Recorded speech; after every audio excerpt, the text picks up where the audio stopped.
We say thank you, Lord, for this wonderful time which you have allowed us to have as we learn your words. We're inviting for your presence to be with us. Let your Holy Spirit teach and lead us throughout the study. We understand we are living in the Sandelo time period, a solemn moment where the investigative of the judgment of the living takes place. My prayer is let your words help us to correctly understand the events of the Sunday law, particularly the Sunday law WEMAC, and may you lead the movement to be united on this point so that we may be settled on the WEMAC, which marks the beginning of the investigative judgment for the living. Bless us, Lord, throughout the study. Be with me and the people listening. In your name, Jesus, we pray. Amen.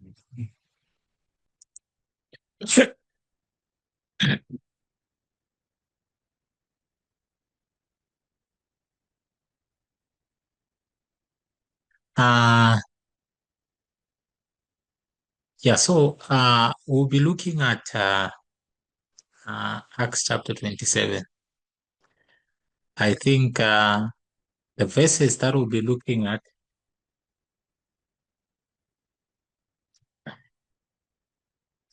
so we'll be looking at Acts chapter 27, and the verses that we'll be looking at, it's verse 27 to 41. I remember I had a study on these verses. Yeah. Just a brief study on these verses. Yeah. So we're going to look at those verses again.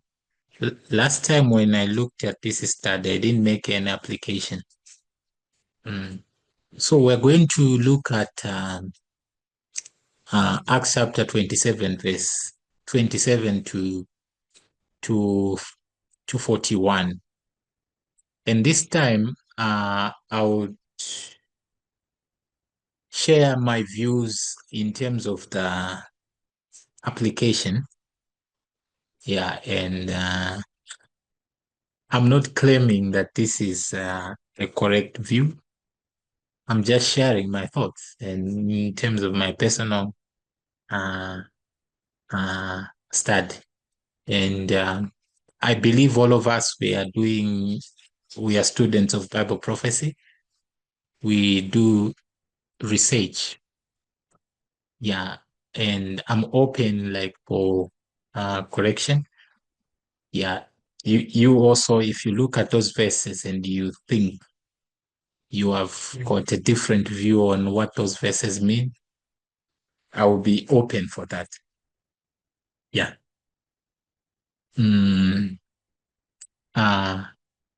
I think that's what I can say. And we already know that right now there are messages which are happening in the movement. I think they are called the Sunday law messages. They are meant to help us to understand the Sunday law WEMAC and the events that leads to the Sunday law. Yeah, I believe we are all paying attention to our different teachers within the movement. Yeah, different teachers within the movement. I believe you are paying attention. Yeah, and some of the like I'll share. I'll be looking at these verses. Well, for me, I think this is a personal conviction of myself. They can help us further to probably have a clear understanding of the events that leads to Sandelo Wemak and the Sandelo Wemak. Yeah. And yeah, so those are the views that I would be sharing. Yeah. And I think this will be the first start. Yeah. These verses, I think probably we'll do maybe 4 to 5 presentations on these uh, verses, meaning the natural story and its application. Yeah. So that's what we'll be looking at. So is that fine on your side? Okay. Yeah. So if you have a question, you can just raise your hand. Otherwise, I won't be allowing much questions. Uh, most, I do discussive classes where we'll be discussing, yeah, but I'll just present what I have to present. Then maybe at the end, or if you have a question, you can just raise your hand. Yeah, or maybe if I pose a question, feel free to respond. So we'll be looking at Acts chapter 27, verse 27 to 41. Yeah. So let me share my screen.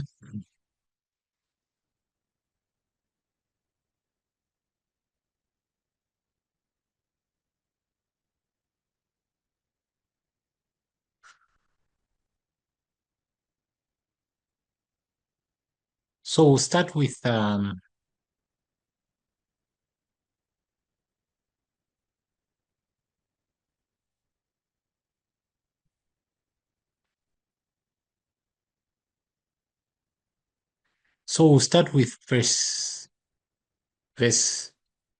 27.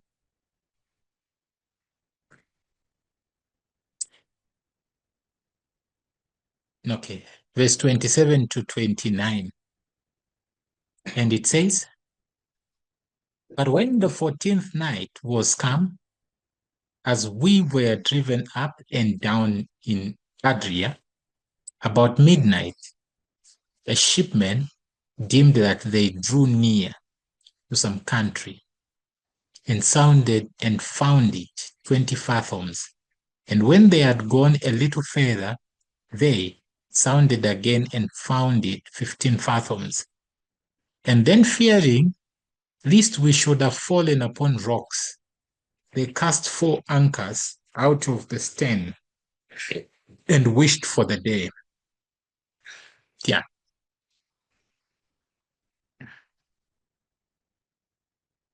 So that is what the verse is saying. So let me my board work here.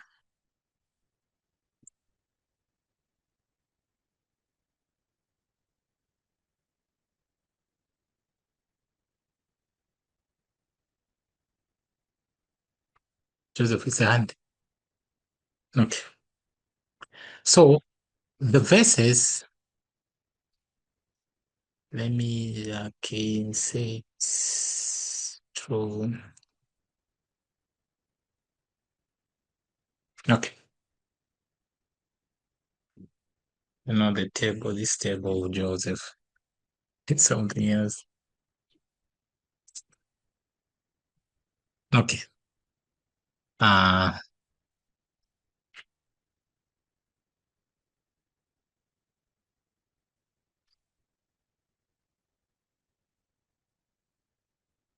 Let me draw a line.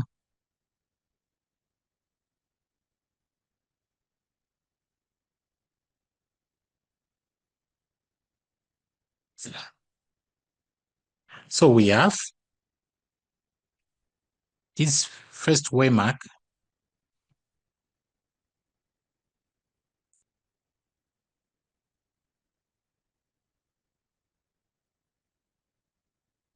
which is Acts chapter 27, verse 27. Yeah. So the first one, I would say this is 27, verse 27, and goes to 29. Yeah. And what symbols are associated with this waymark? Just from the verses. I can't run away from the issue of asking questions. What symbols, if we have Bibles, what can we see? One, it's on which day?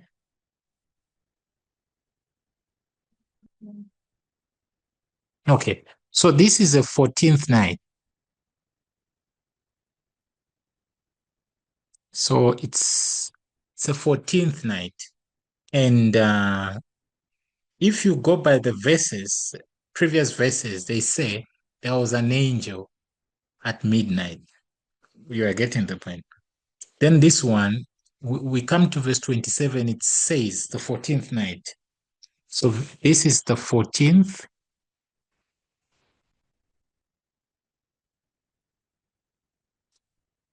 So this is the 14th night. Okay, I'll write it here.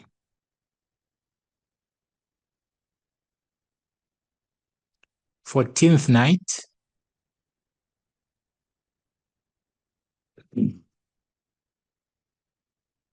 So this 14th night. What else do we see here in the verses?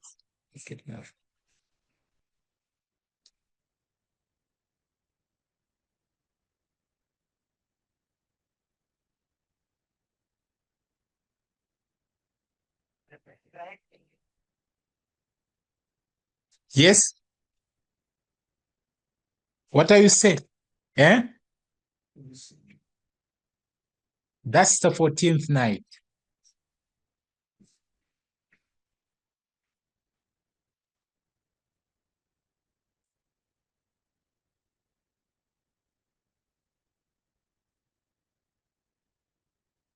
Others, what are you saying?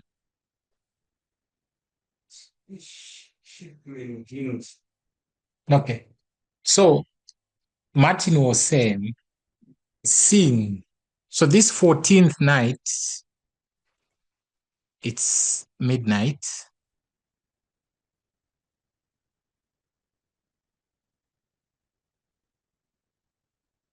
So this is at night. And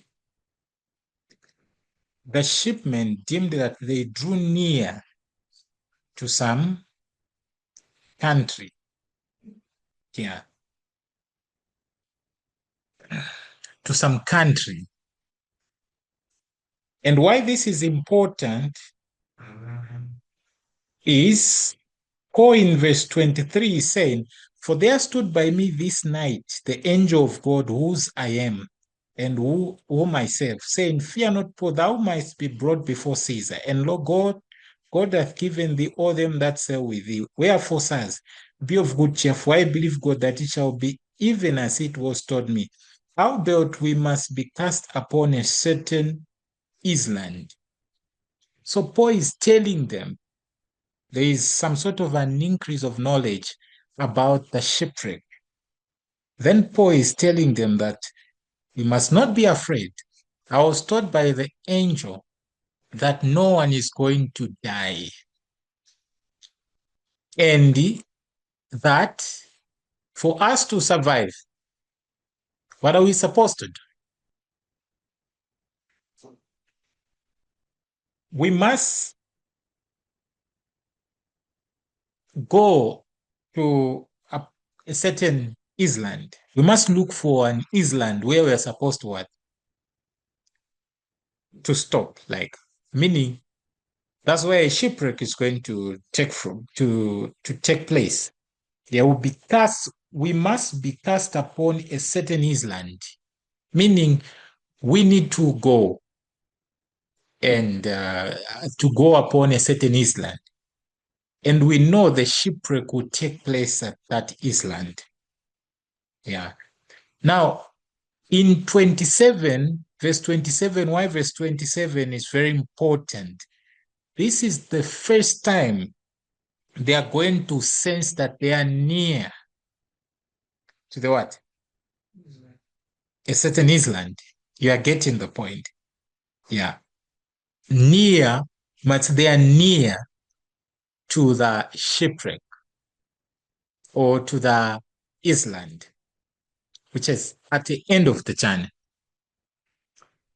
So here they deemed that they are near an island. They are near. And my question is, how did they know that then they are near to the island? I think I did a study on these people, I think, remember. How did they know? So I'm going to read um, the faces because this was at night and there is no way that they saw an island by eyes. It's impossible unless maybe they have the big light. Yeah, but this is at midnight. Yeah. So let's see how how they knew that they are near to a certain land. Okay, so let me share.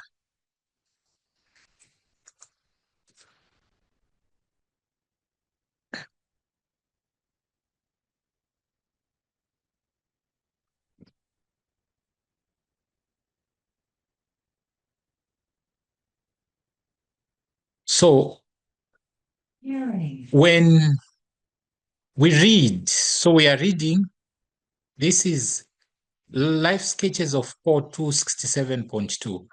It says, it was the 14th night that they had been tossed up and down on the black, heaving billows, when, amid the sound of the storm, the sailors distinguished the roar of breakers and reported that they were near some land.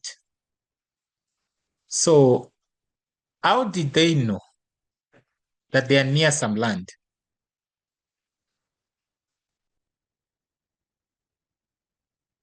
The sailors, sailors are experts of the sea.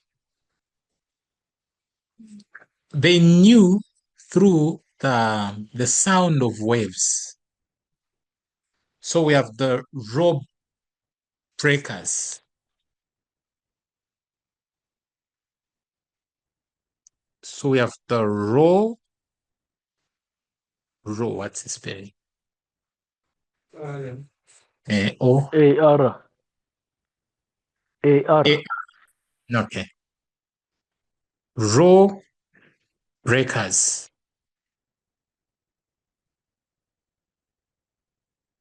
And what are these row breakers? The row breakers, these are a type of waves which produces a certain sound when they reach at the end or an island or a stone or a rock or an iceberg. They would produce a certain sound that they are hitting something. Are we getting the point? Yes. So when they had such waves, the sound of those waves, they knew that ahead of them there is either a stone, a big one, or a highland. Are we getting the point? Yeah. So we see these waves. What are they showing? They are showing them that they are near the island.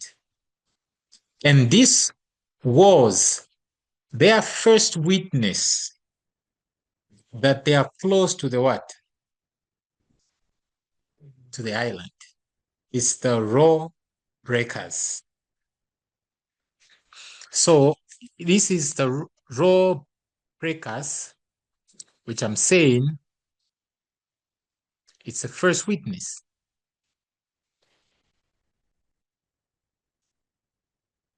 First witness.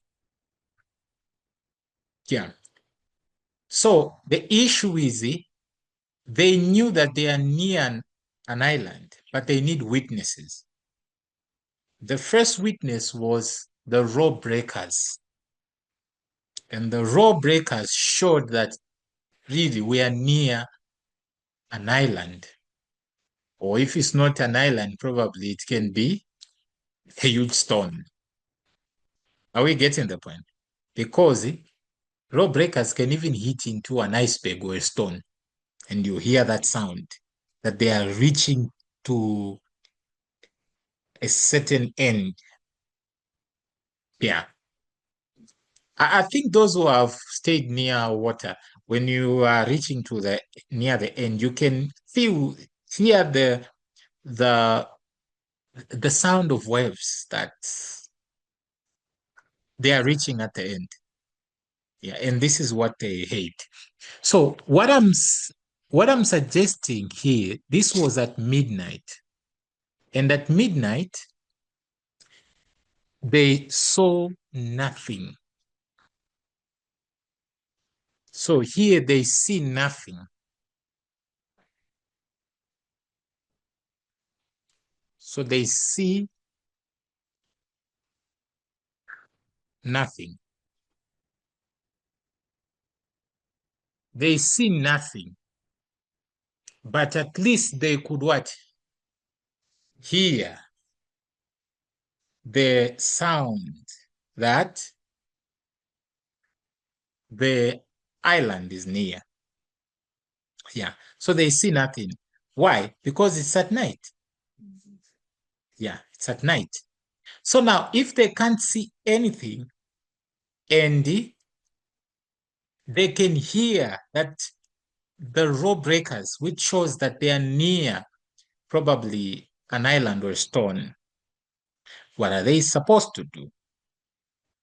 They now need to determine whether truly they are approaching an island. And if you are approaching an island, how do you know in terms of the water? What needs to happen to the deepness of the water? Increase or reduce? Needs to reduce. Yes. So they are going to do the second witness to determine whether truly they are approaching an island. In the second witness, the verses say, verse 28, after they knew, they had a hint that they are near a island. They now, and they had that hint through the rope breakers.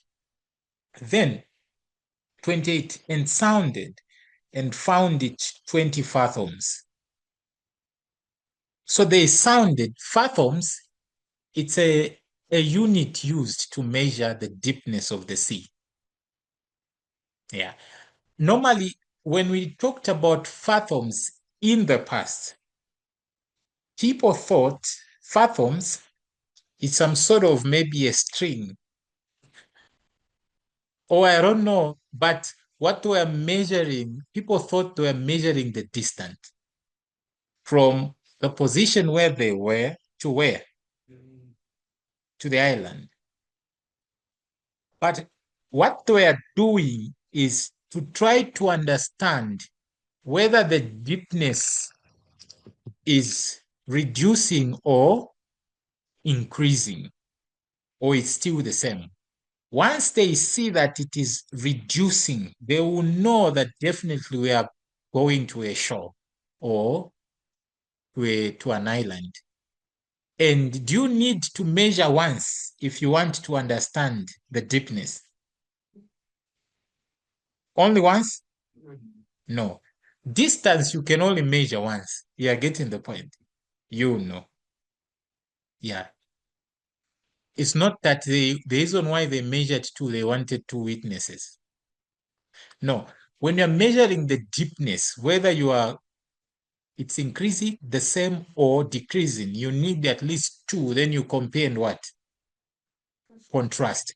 So they sounded first, and it was 20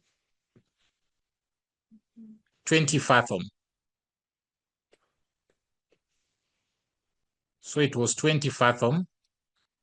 Are they supposed to stand at the same point? They must move a bit.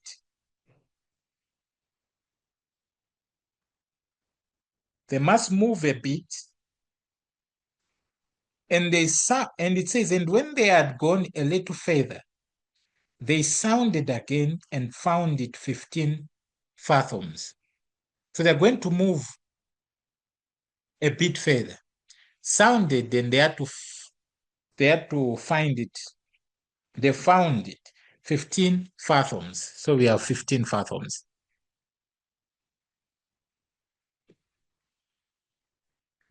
With this, and I'm suggesting that this is taking place at the same waymark, because it's at this waymark they want to be so sure whether they are really near a what? Island. And the characteristic of this waymark is that they cannot see anything. It's dark, it's midnight. Yeah, so they can't see anything. So, and this is the number, I think, which when you change in 2 inches, the two of them, you're going to have like 25, 20. Yeah, this is the number.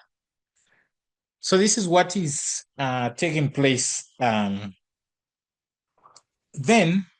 29 says, so once they saw the deepness reducing, they were sure that they are where? Near the island. So this was the second witness.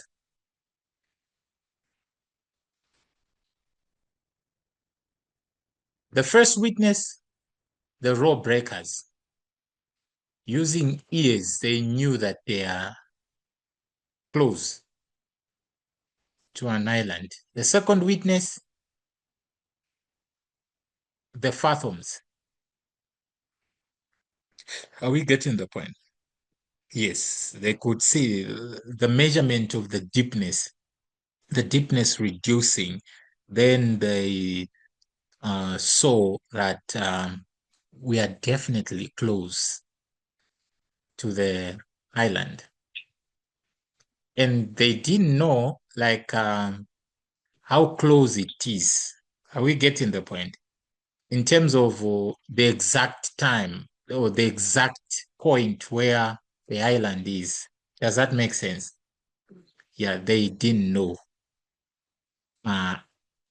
And due to that, they didn't even know how that looks like. You know, in some places at a shore, like there are some stones, you know, eh? Yeah, they didn't know if there can be some stones or what. And they cannot see anything. What are they going to do? Will they keep on moving? That we want to keep measuring until it reaches 0? No. They already know that the deepness is reducing. So now what are they going to do? And it's at night. Yes, they are going to cast anchors. So anchors are cast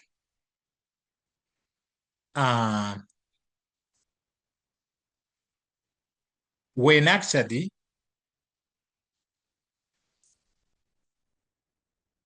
they 29 said, then fearing lest we should have fallen upon rocks, they cast 4 anchors out of the stern and wished for the day. Yeah, wished for the day. So they are going to, so since they have proof that they are near the shipwreck, what Paul said, they are near the shipwreck or the highland, where Paul said we need to cast ourselves there. They know that we are now so sure because of witness 1 and 2. Then we cannot proceed because we are not seeing anything. Let's stop. So we have the 4 anchors. So they drop the 4 stern anchors. What are stern anchors? Stern anchors.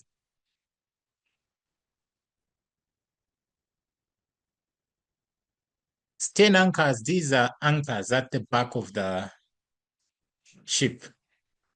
Yeah. And the purpose of these anchors is to stop.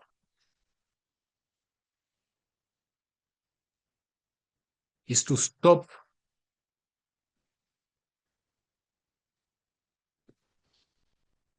the ship. Why? If it continues, it will hit the rocks and a shipwreck will what? Take place. Maybe none will survive. Are we getting the point? Yeah. So the purpose of these anchors is to stop the ship from moving. So whatever direction the ship was going to at this point is going to stop. Does that make sense? And what stops the ship from moving? It's the anchors. Yeah. Which ends up to delay a what? A shipwreck. Does that make sense? Yeah. So the shipwreck will be delayed. So there's a delay.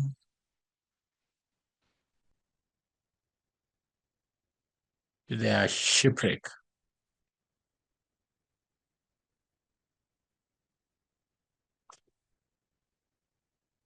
The shipwreck. Yeah. So, okay. Yeah. So let me read Ellen White.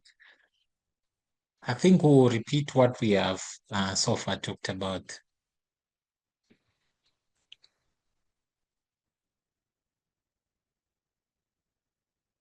So Ellen White continues to say,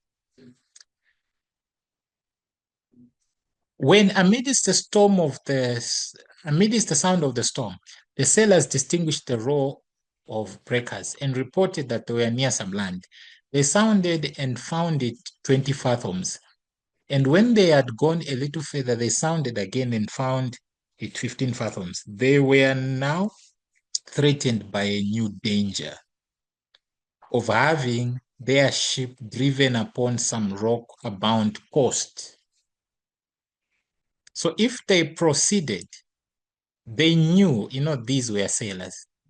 The coast of an island, they are what? Stones, rocks. So if we might continue, we don't know how things will work out. Yeah, so they decided to wait because it was at night. They don't know where the island is. So meaning, you won't know that you have reached there. You just hit in there, you're getting the point. So they're going to wait. They immediately cast out 4 anchors, which was the only thing that could be done. So the only thing was to cast what? Anchors. And what anchors did is to prevent the ship from moving, to avoid the what? The new danger. Yeah. All through the remaining hours of that night, they waited, knowing that any moment might be their last. The leak was constantly increasing, and the ship might sink at any time, even if the anchors held. So, this is a point of no return. Whether you decide to stay there forever, the ship what? Will sink. So, the ship had reached a point of no return.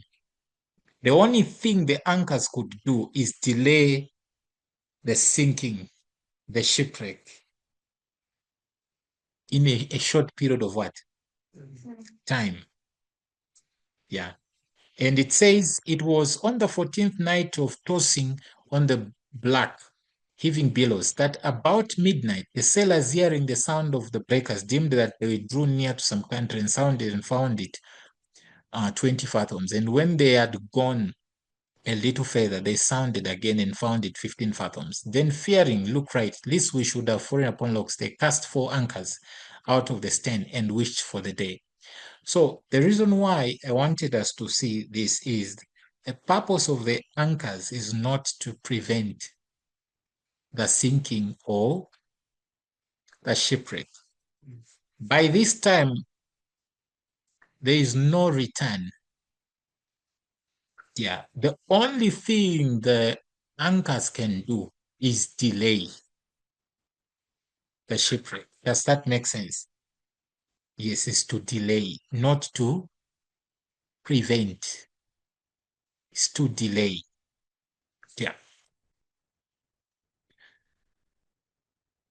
That is very important to take note, because once you start to uh, make applications, you know whatever you're going to make anchors to be, it's not there to prevent the shipwreck from happening, but to delay a what?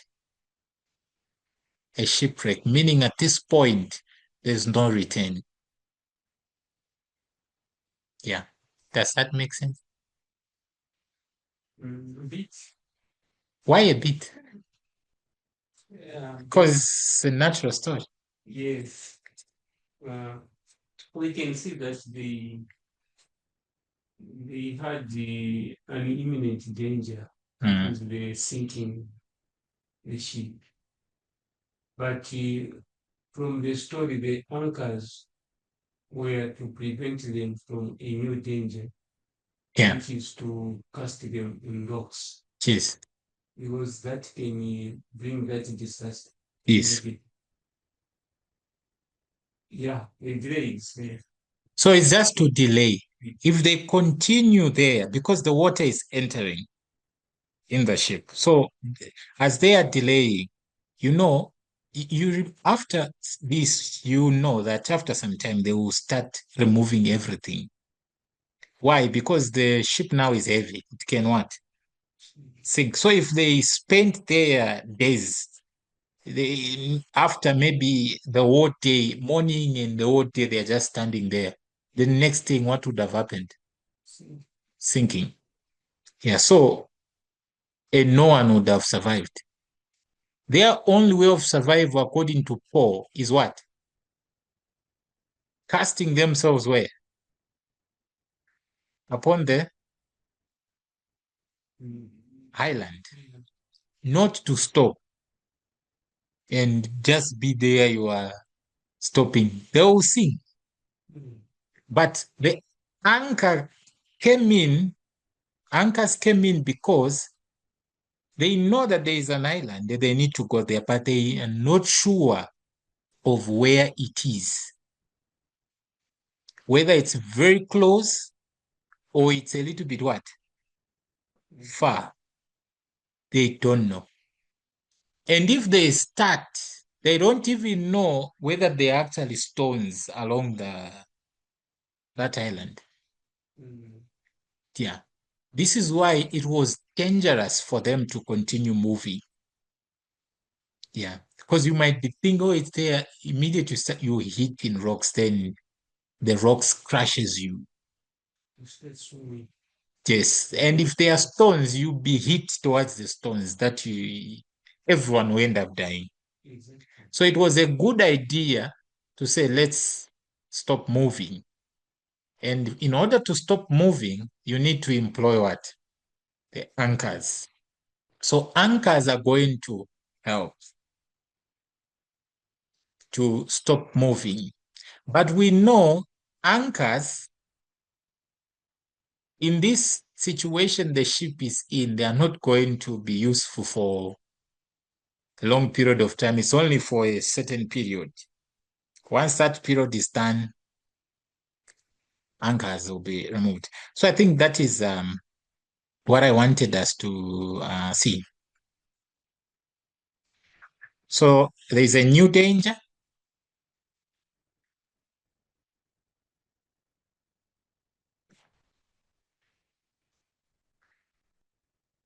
So this is a new danger.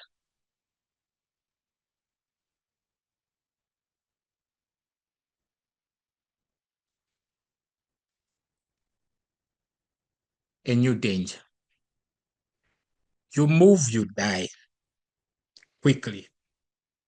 The best is to wait. And in order to wait, the anchors, they're going to do that job. Yeah, I hope that makes sense. Eh? So now, and they see nothing. So they are going to, I'm suggesting the verses we are going to read, they are going to show us the second waymark. So if we can see, so let's read.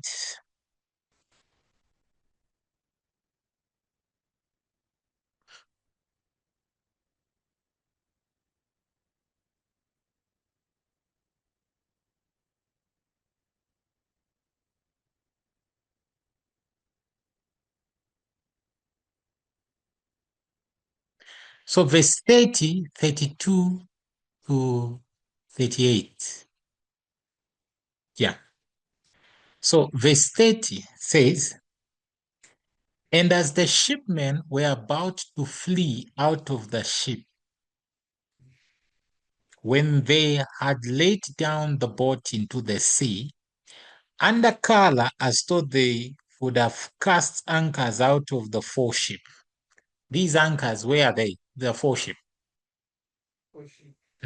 Front. So there are these people, the shipmen, who pretended as if they are casting anchors at the front. With what purpose? Making the ship more stable. You know, the back prevents the moving.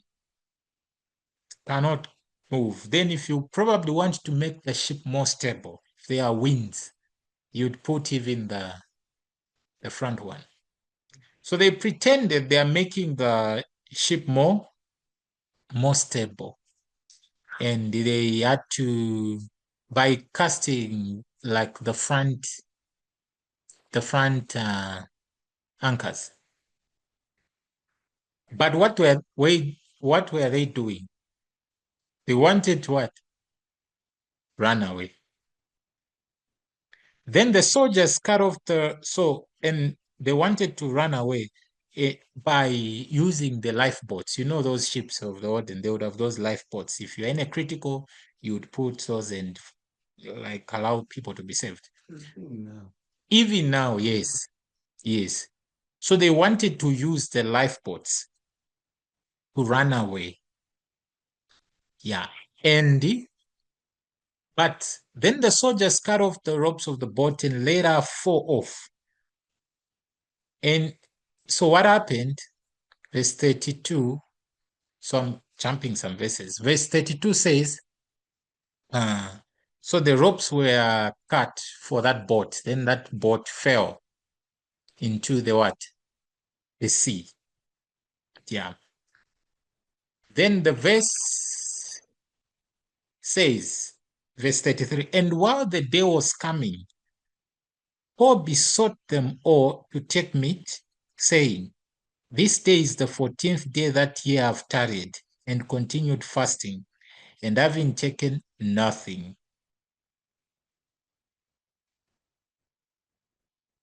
What I want us to see from these verses, if we look at the arrangement of the verses, which comes first? People fleeing, attempting to run away from the ship, or it was the coming of the day? The coming of the day, you call it dawn, isn't it? According to the Bible, which one comes first? Fleeing or it's the day?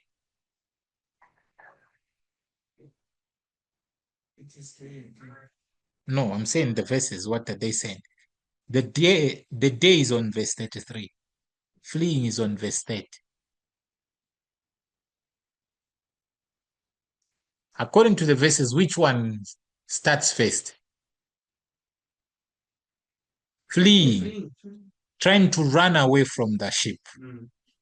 Then the dawn, which gives us an impression that They wanted to run away before dawn. Before dawn. Are we getting the point? But does that make sense? Why did they stop? It's not yet dawn. It's not yet dawn. They couldn't see anything. Can you run away if you are not seeing anything? You can't. You can't run away because it was dangerous. You don't know where even you are going to. Yeah. So if we look at these verses, I'm suggesting what came first, it was dawn. And at dawn, they can actually see something. And this is why now they are going to attempt to run. Others are going to attempt to run. So we'll read Ellen White to clarify it. So LP 267.3. Ellen White says, at last, through rains and tempest, the gray light fell upon their haggard and ghastly faces. What happened at last? You know, it was dark. Then what happened? The gray light fell upon their haggard and what? Ghastly faces. The outlines of the stormy coast could be dimly seen, but not a single familiar landmark was visible. So now we can see, they could now see, this is the dawn. They could see the stormy coast a bit dimly. Yeah, the outlines, they could see it, but not clear. And but what they didn't see is a what? A familiar what? Landmark. But not a single familiar landmark was visible. But they could see the outlines of the stormy coast, the coast. But where to exactly like a landmark where to stop, they didn't see because it was just dawn. Then Ellen White continues, the selfish heathen sailors determined to abandon the ship and screw and save themselves in the boat which they had with so many difficult hoisted on board. Who are these? The sailors, the drivers. They wanted now to run away, save themselves, because now they could see that let's run away. We just go with these lifeboats, we go there to the coast. That was their plan. Pretending that they could do something more to secure the safety of the ship. They unloosed the boat and began to lower it into the sea. Had they succeeded, they would have been dashed in pieces upon the rocks, while all on board would have perished from their inability to handle the sinking vessel. You see if these people succeeded, they were about to be what? Killed by the stones. And what will be happening to those people in the ship? No driver. Okay. And they wouldn't maintain the boat, the ship, and everyone will end up perishing. So this is another danger. Yeah, and this danger is caused by the sailors, the lifeboat. Yeah, and they pretended that they are making the ship more stable, but actually they were putting the ship in more danger. Yeah, in more danger.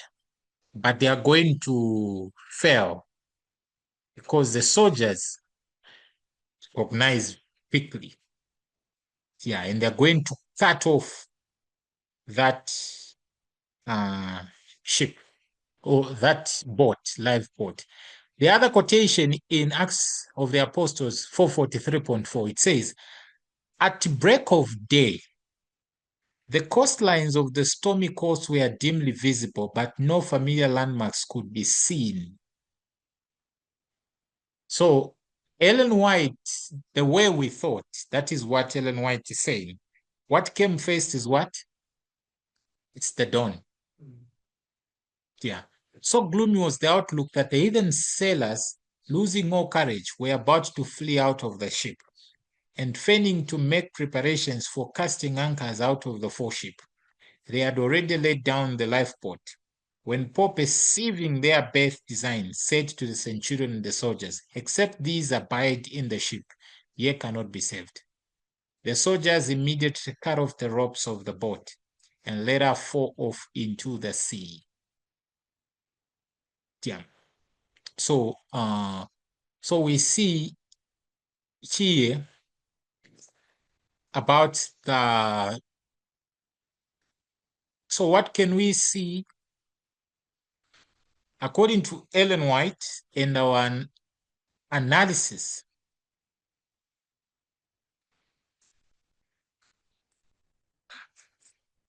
so at this waymark,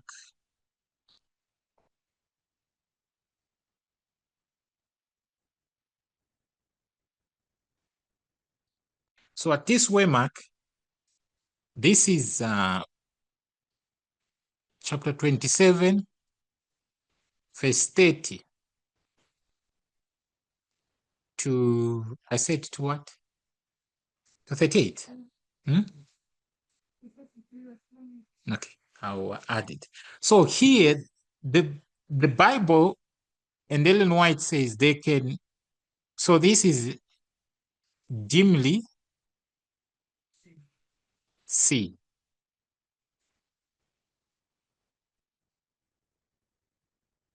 Dimly see. This is dawn. This is dawn. And we have the fake anchors, eh? The fake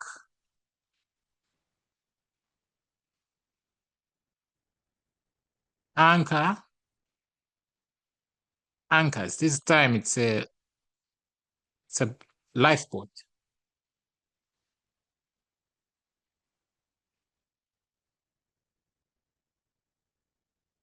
It's a boat. And they want to make this boat. So you have the fake anchors. Yeah. And this had to put the ship in what? Danger. So this is also the ship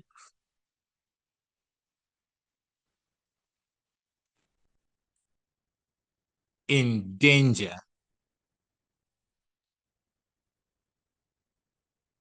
In danger. Then, will they succeed? So this danger was prevented.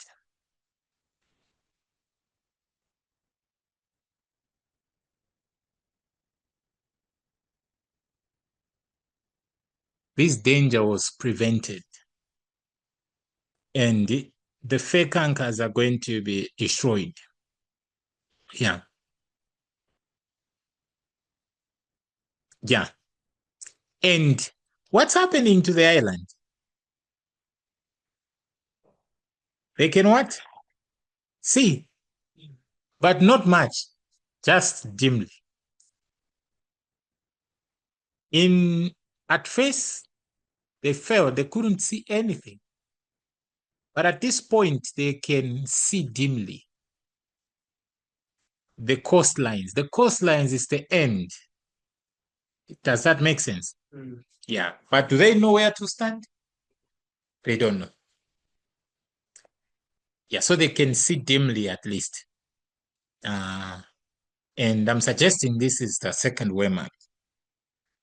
Then let's take note of what will take place once at this point when they when they stopped.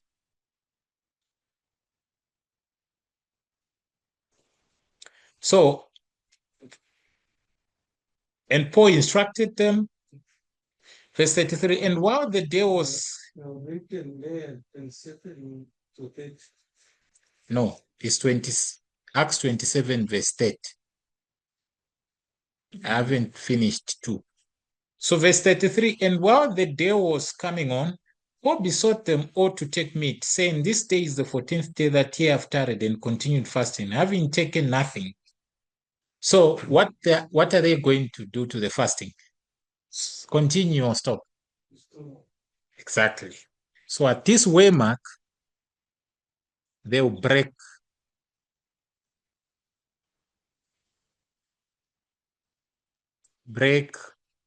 the fast. They'll break the fast. Verse 34, wherefore I pray you to take some meat, for this is for your health, for there shall not an hair fall from the head of any of you.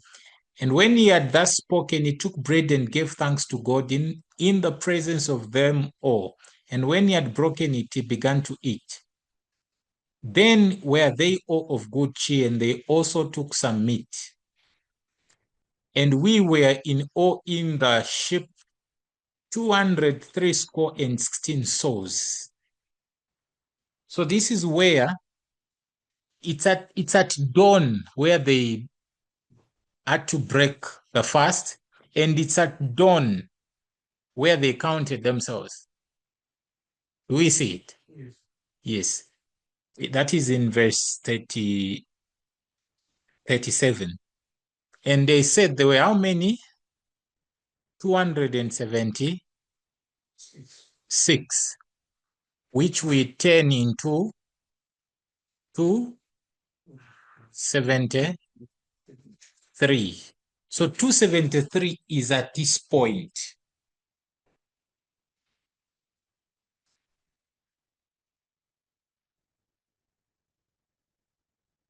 So this is 238. So the dawn, dimly see, we can see it's from verse 30 to 38. That is where there is a 273, and that is the point where they had to break the fast. And if we can see, you cannot shift verse 30, you take it where? To the shipwreck. Are you getting the point? You can't do that. The reason is, the key word is the dawn, dimly see. And all these things were taking place at that point. And once we reach to the shipwreck, it's not taking place at dawn. The shipwreck took place during the day. We'll read. This is not dawn. So when you shift verse 30, these verses, especially verse 30, which is about the fake anchors, you take it to the what? The shipwreck. That will be very wrong. Because the fake anchors took place at dawn. What came first is the dawn.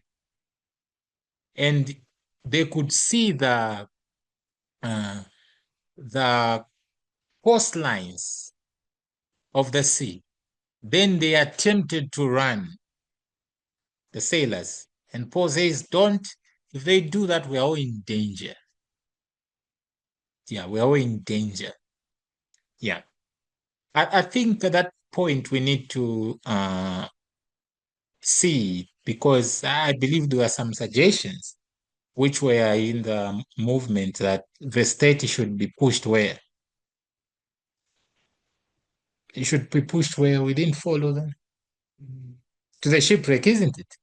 Yes. But if we just look at the story, it can't be pushed to the shipwreck. And the reason is verse 30 to 38. It's taking place at dawn.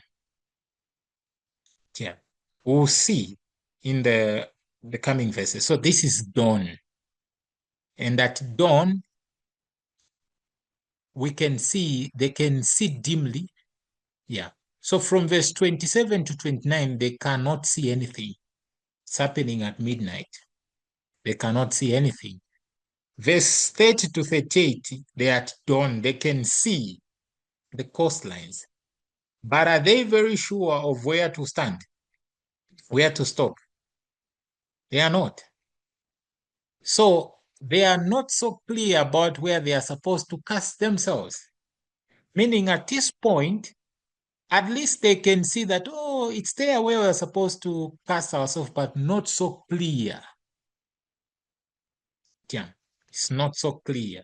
So when you talk of the shipwreck, can we see that what is unfolding here is where the journey ends for the ship? Are we getting the point?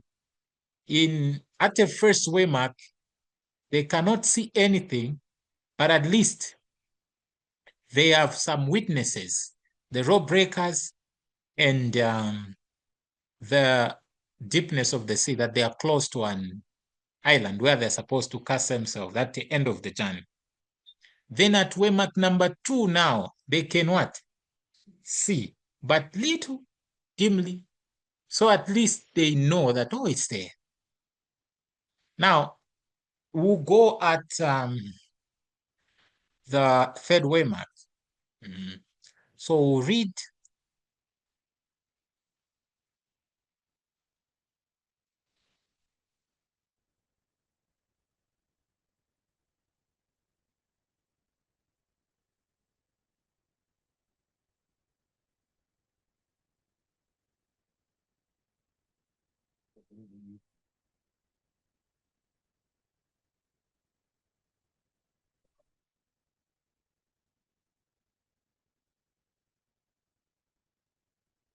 Yeah, and there is that fasting. And Paul comforted and encouraged them. And they count themselves. And was the ship moving?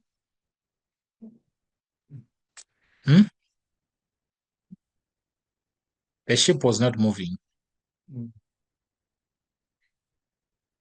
And the other thing is, what was the condition of the people? Were they divided? They were in what? They were in concord, isn't it? Yeah. So we can see the people at, yeah, they were in concord. Yeah. I think you can see that when the journey ended, that is where groups created. Others were there, others were there. You remember? But at this point, they are what? In concord. When Paul, they were doing the fast and all that. So we'll read verse 39 to 40. And 39 says, and when it was day, they knew not the land. You see why I was saying you can't move verse 30. Verse 30, it's happening at dawn. But here, and when it was what? The day. They knew not the land, but they discovered a certain creek with a shore, into which they were minded, if we were possible, to thrust in the ship. Verse 14, when they had taken up the anchors, they committed themselves unto the sea and loosed the rudder bands and hoist up the mainsail to the wind and made toward shore. So Ellen White will say, daylight had now fully come. This is daylight. Had now fully come, but they could see no landmarks by which to determine their whereabouts. However, they discovered a certain creek with a shore, into the which they were minded, if it were possible, to thrust in the ship. And when they had taken up the anchors, they committed themselves unto the sea and loosed the rudder bands and hoisted up the mainsail to the wind and made towards the shore. Daylight had fully come. That's AA 144.3. Daylight had now fully come, but they could see nothing by which to determine their whereabouts. However, they discovered a certain creek with a shore, into the which they were minded, if it were possible, to thrust in the ship. And when they had taken up the anchors, they committed themselves into the sea and loosed the rudder bands and housed up the mainsail to the wind and made towards the shore. So what happened here is the full day had now come. So they are now at full day. So we said at this waymark of dimly, we said they were in what? Concord, eh? So here they are in Concord. In Concord. Then we go to the third waymark.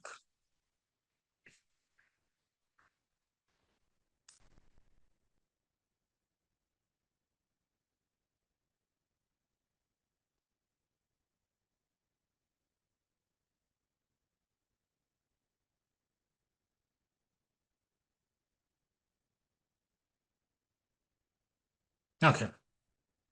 So the third waymark, which I'm saying it's 27 verse 39 to 40.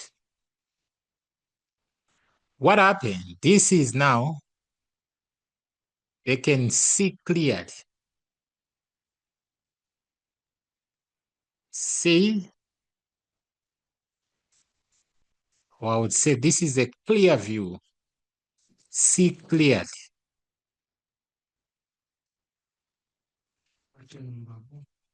Yes. And this is the full day.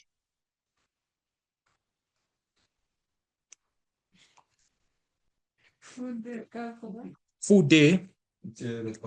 Yes, it's now in the morning. And they can now see well. Now, they wanted to see if they can recognize any landmark, and they didn't. Because it's a strange place. You are getting the point. Then they saw a creek. You know what a creek is? What's a creek?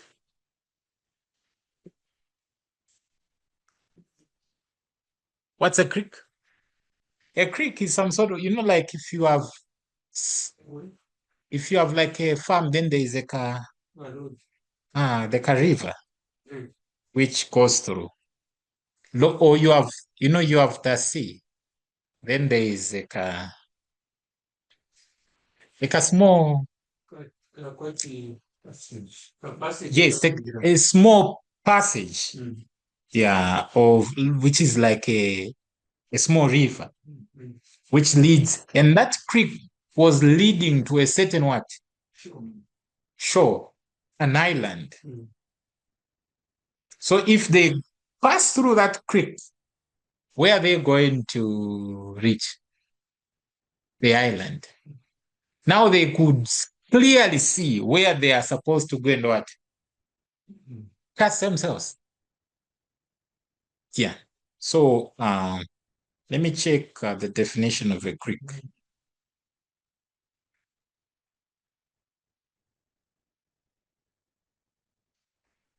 So creek,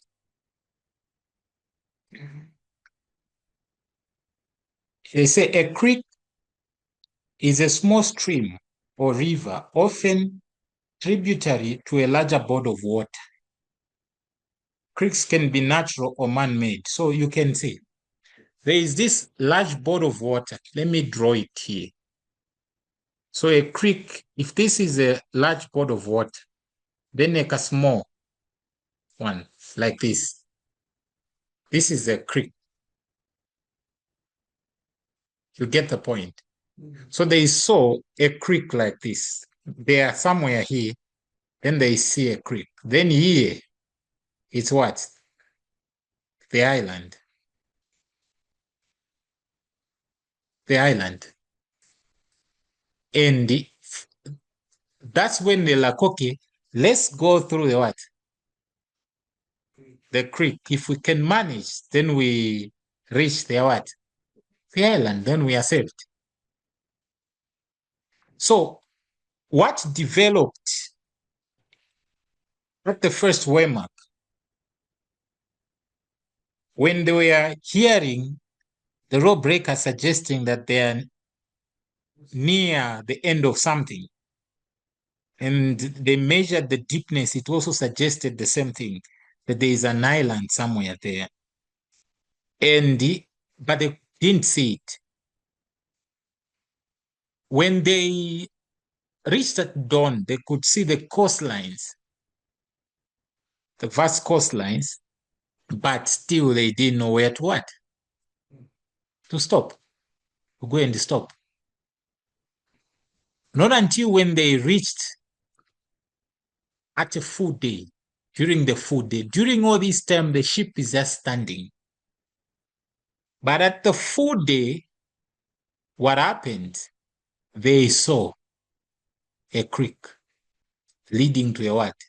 A island. And now it was so clear where they are going to cast themselves.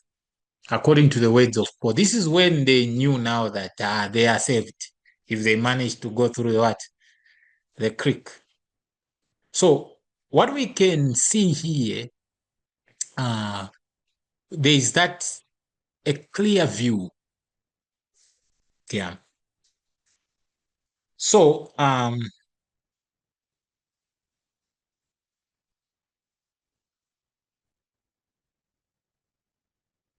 so they saw.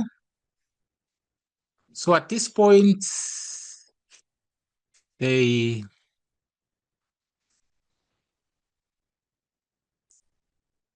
saw where to cast themselves. Yeah. The island.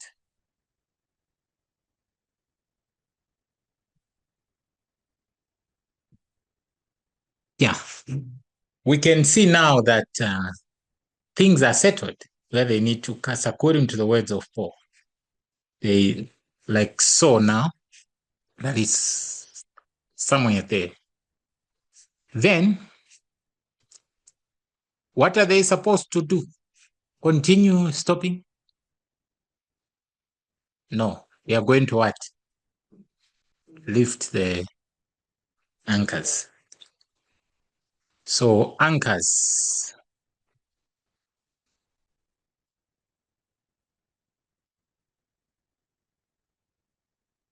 Lifted.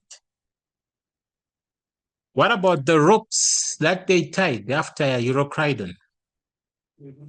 They loosed them. Lift the anchors lifted and loosed.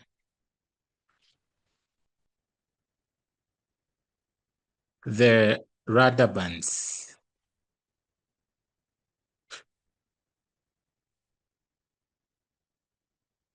And what will happen to the ship?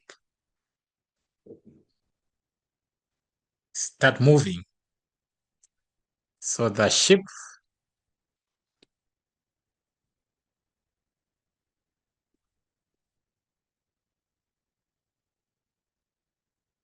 anchors used for at this point? No. They have done their job. And at this point, they are lifted. And once they are lifted, what will the ship will start what? Moving, which will lead to a what? Shipwreck. So we need, if we bring these two waymarks close to each other, the first one and the third one, whatever we are going to say anchors are at this point and their purpose, we must see those anchors being what? Removed at the third waymark. Yeah. And that second waymark, we need to see fake ones, but they are not going to what? To succeed. Yeah. Yeah. Does that make sense? Fake anchors, like lifeboats. Those people pretended like they are putting the four anchors, the anchors at the front of the boat, but in the actual sense, they're actually putting the lifeboat wanting to run away. That's what we are saying, the fake anchors. Yeah. So the ship will start moving. Yeah. Then, and where were they going? Towards the shore, isn't it? Yeah. And as they were going towards the shore, this direction they are heading is what now lead to a shipwreck. So, right, the waymark here, the fourth one is 27, verse 41. Verse 41, it's happening during the day, isn't it? Yes, you see, the reason why it's wrong to move verse 30 to the shipwreck. You see, it's very wrong. You can't do that because verse 30 is taking place at dawn where they can dimly see. And after that, there is a full day. Then it's at during the full day, they start to move. And verse 41 will take place before they even reach the shore. Verse 41 will say, and falling into a place where two seas meet, they ran the ship aground, and the fore part stuck fast and remained unimmovable. But the hinder part was broken with the violence of the waves. You see what happened now? So they are moving along this creek. Then what happens? They reached a place where to what? Two seas meet. And those people, if you have noticed how a place where two rivers or seas meet, how is the current? Yes, you know, it's not, it's a very dangerous place, especially for a ship which is already in difficult, yeah, situations. So they met that place. And also, you know, if water is coming, this river is bringing water like this, and the other river is bringing water to the other side. When they meet, you know, water carries dirty, you know, soil and all that. Where they meet, there is almost like a sandbar. You know, a sandbar is caused by the dirty things, you know, at a place where these rivers are meeting. So this is what happened. The ship got stuck there at the front part. It got stuck at that sandbar, failed to move so that they reach where?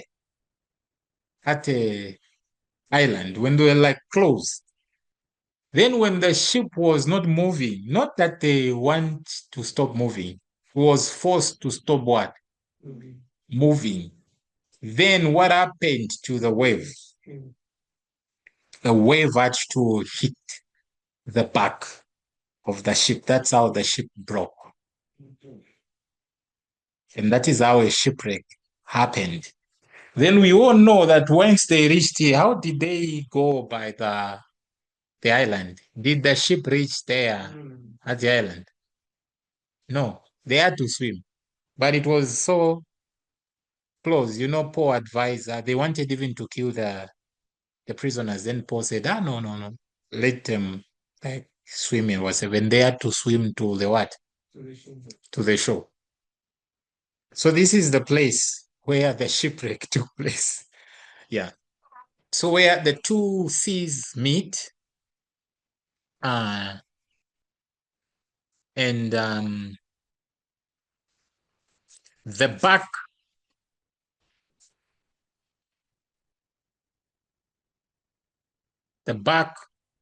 was hit by the wave. So here we have the ship.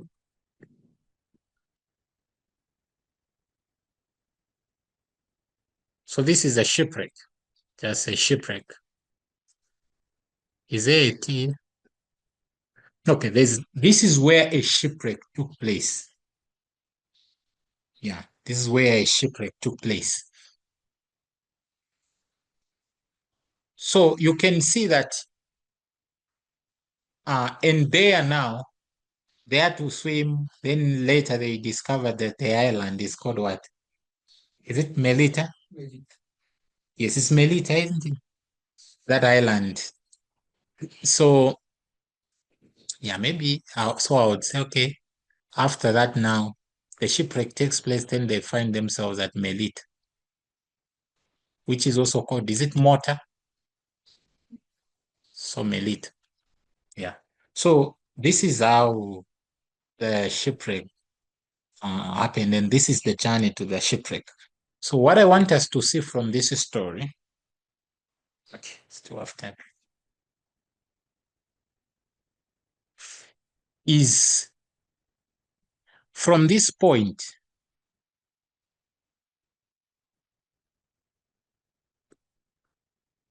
the ship is what? Moving.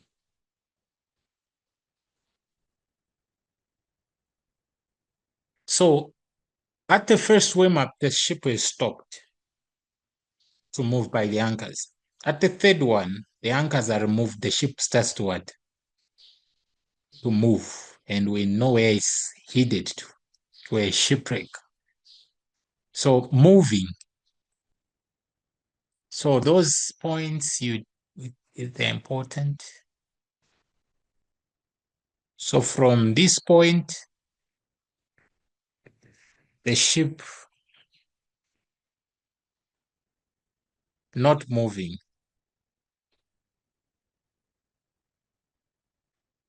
And that is the period of the anchors. But you reach there in verse 39 to 40, it's moving until the shipwreck. Yeah. So these are the four waymarks. Yeah. And so far,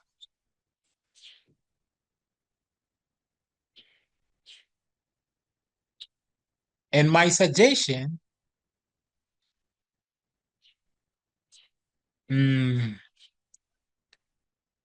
so the last one, we know it. It's what waymark if it comes to application. The shipwreck, it's what waymark? Sandelo. So verse 41 is the Sandelo. So if you move verse 30, so verse 41,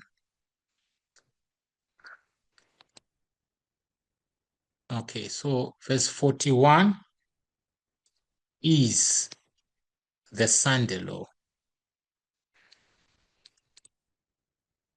You see, if you move verse 30, you take it to verse 41.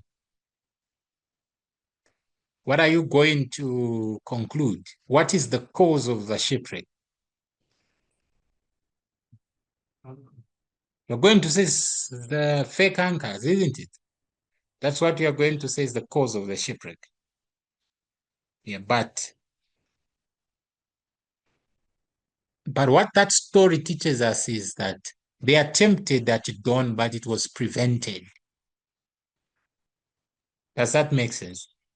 So you can't move that. For me, I think that is like changing the story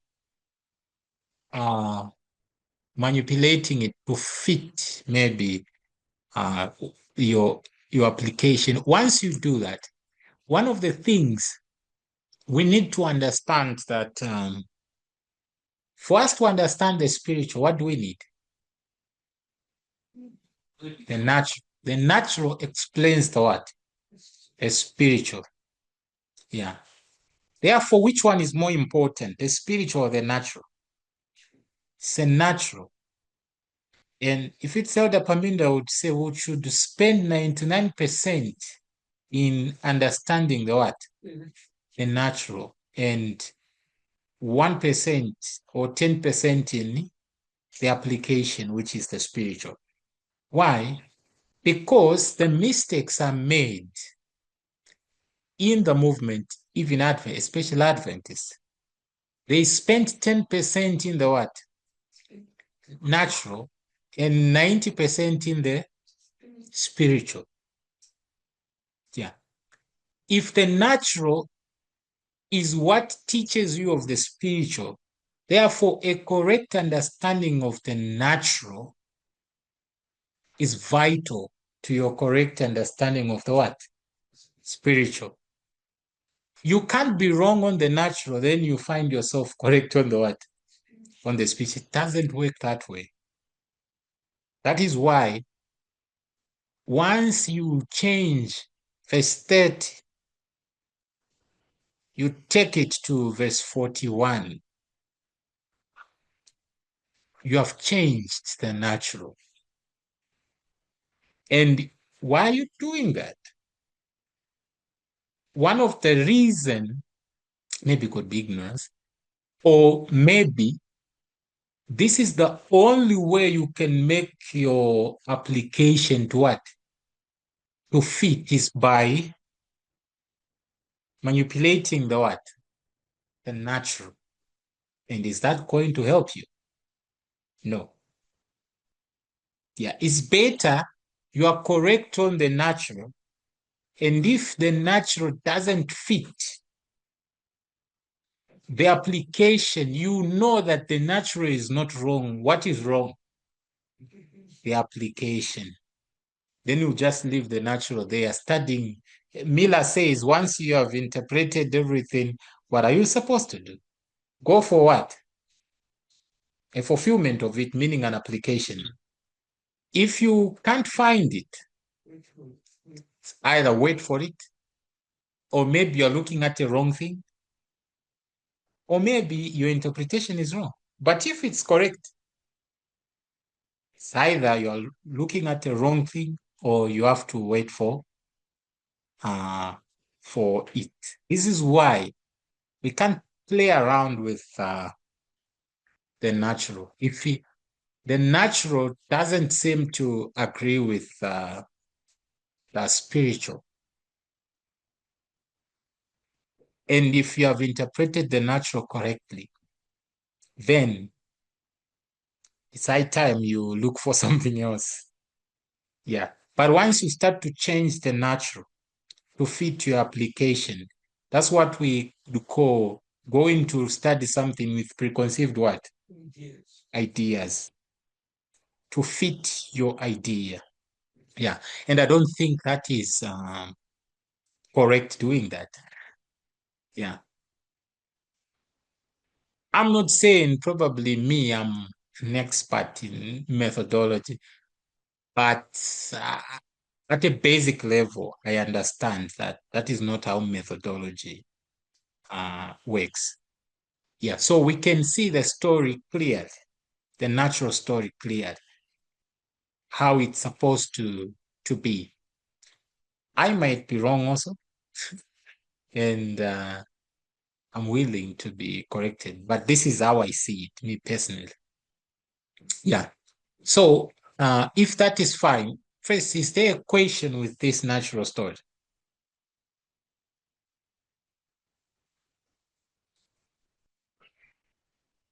Yeah, is there a question?